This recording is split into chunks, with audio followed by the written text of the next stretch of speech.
Hello. Today we're going to talk about industrialization in America.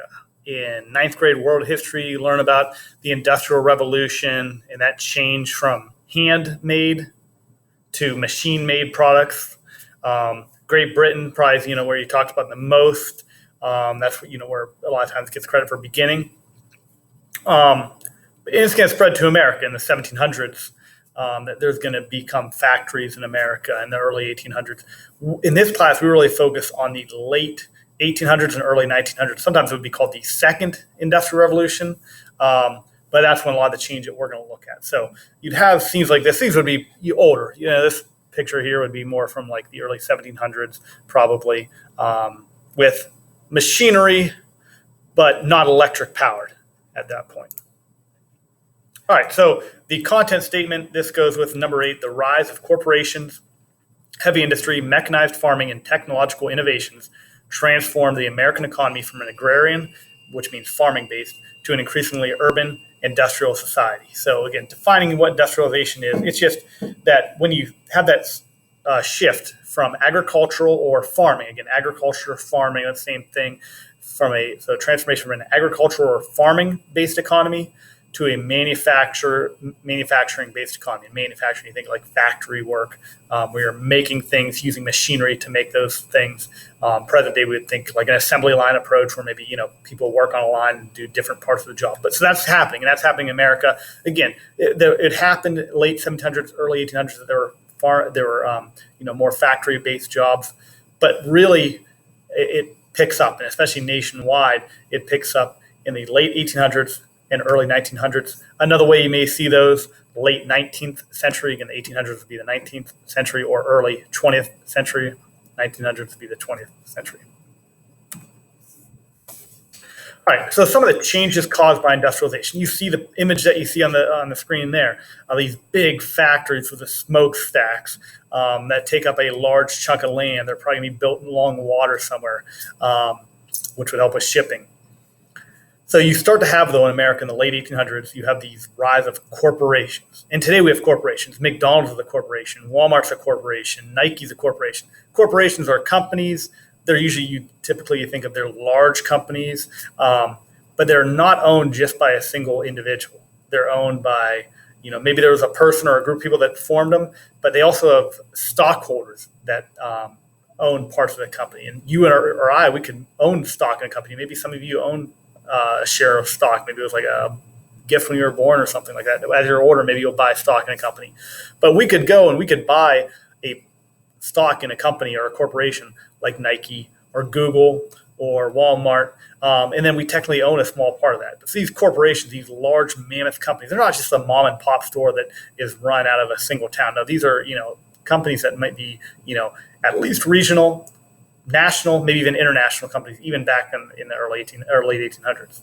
But you have that, along with that, you have this rise of heavy industry. Again, the image you see there, that's going to dominate towns, and towns going to be built around and grow around where the factories are at. That's where we live now, and talk about that in some other videos. But you're going to have places like Girard in the Youngstown area that can grow and have more people move into them because of factory work that's available there.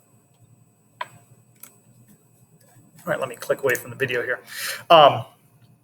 So consequences of industrialization.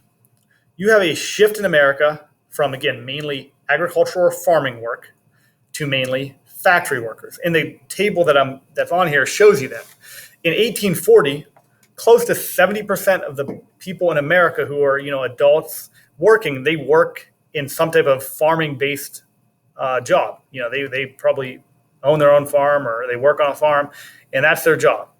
By 1860, this is the time the Civil War is breaking out. It's decreased. Again, there's been factories before, but it's 58%. And then by 1880, it's 50%. And by 1900, it's up to 30. It's down to 37%. So it's a minority of the people in our country by 1900 work on farms.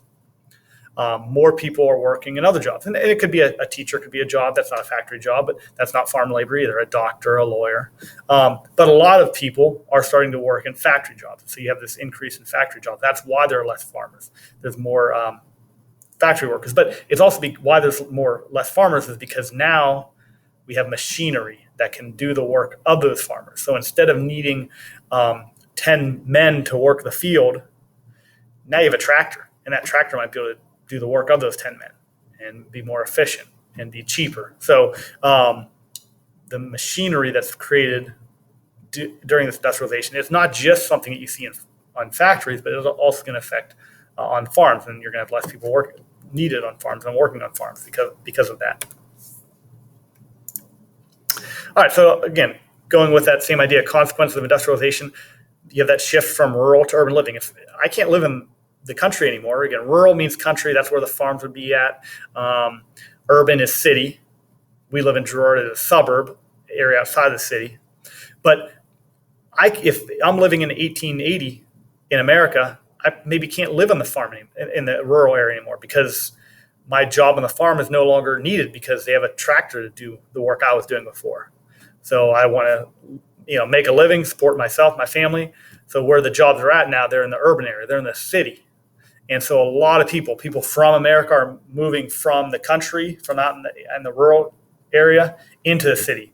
And you're also getting a lot of people from other countries. We'll talk about this in another Ed puzzle, but a lot of people are moving from other countries into America. And they're coming here, why? For the jobs that are present in those jobs are mainly in the cities, factory jobs. And why would a factory want to be in the city? Well, the factory wants to be where there's a lot of people, where there's good means of transportation, and that's going to basically be in the city. So many people live in cities, but the cities aren't equipped for that influx of population. They become crowded, as you see in the image here. They're dirty, they're unsanitary. We'll talk about that more in the future as well. But that is a consequence of industrialization, is that a lot of people move out of the country into the cities. And this graph here will show you that. Again, we're looking at the shift between urban and rural population. Rural is going to be the light blue, so that's the farming, the area out in the country. Urban is the dark blue, that's a city. That's your New York City, your Chicago, Pittsburgh, Cleveland. In 1880, most people, it's like 72% of the population live out in the rural areas. Only about 28% of the population is in the city. Well, by 1900, it's starting to drop, and now it's a 60-40 split. Still more people live out in the rural areas, but it's going down.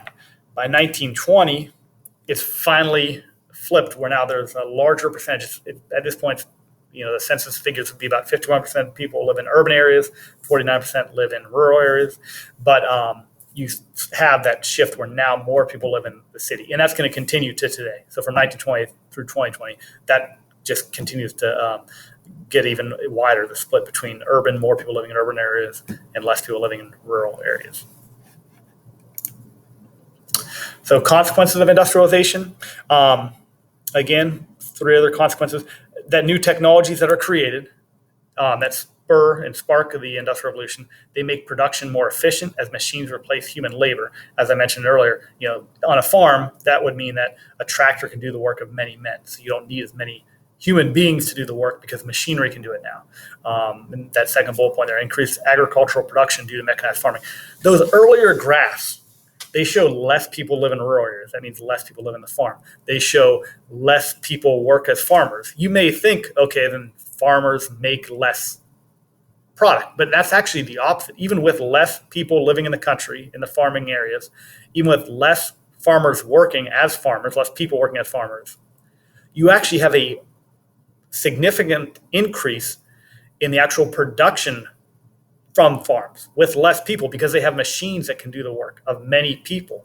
So farms are able to produce more things. And that makes sense too, because population is going to increase, and we'll see, population basically always is increasing throughout human history.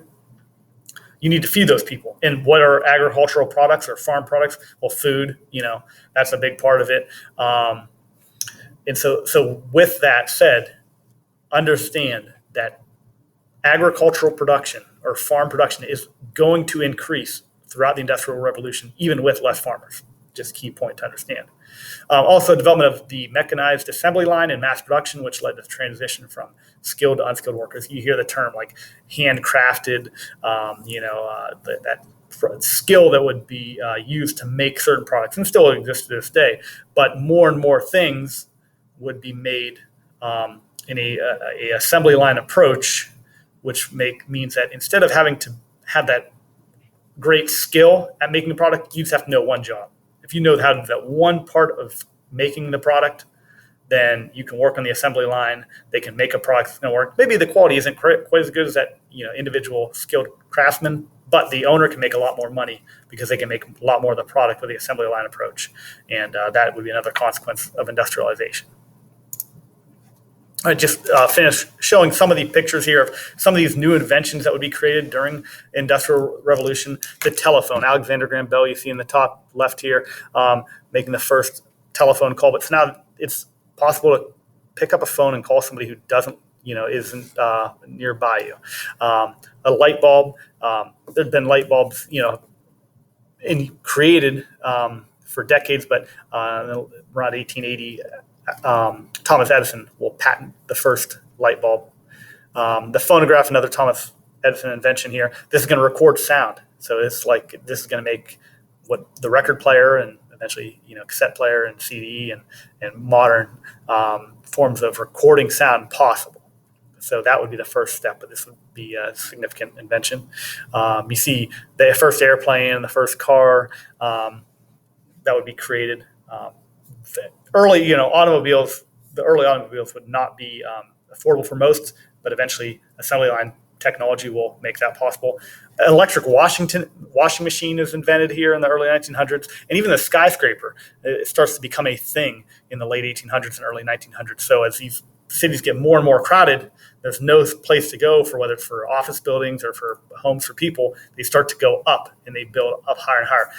A key invention that's not pictured here that's needed for that is you need an elevator. So this first skyscraper here, this is in Chicago, it was 10 stories high initially, and they added a couple more stories later on. But no one wants to walk up 10 flights of steps every single day to work or to their home. So and then as buildings get higher and higher than that, but the electric elevator is going to make that possible, that people can work or live on high floors and not be too much of a burden.